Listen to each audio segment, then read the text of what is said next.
శివుడి మెడలో పాము ఎందుకుంటుందో మీకు తెలుసా?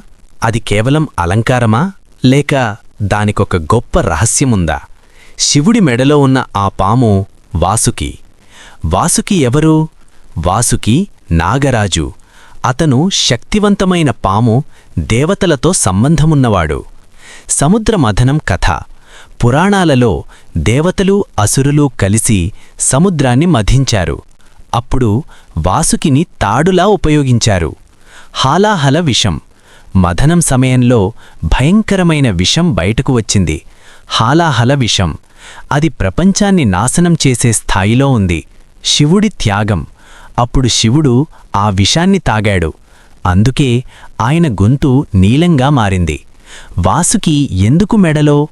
వాసుకి శివుడిని గౌరవించి ఆయన మెడలో స్థానం పొందాడు. అది భయం మీద నియంత్రణకు సూచిక.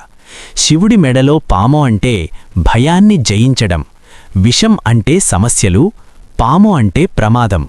శివుడు వాటిని నియంత్రిస్తాడు. జీవితంలో భయం ఉంటుంది, కాని దాన్ని నియంత్రించగలిగితే మీరు శక్తివంతులు. శివుడు పామును ధరించలేదు, భయాన్ని ధరించాడు. ఈ వీడియో నచ్చినట్లయితే లైక్ చేసి ఛానల్ని సబ్స్క్రైబ్ చేసుకోండి.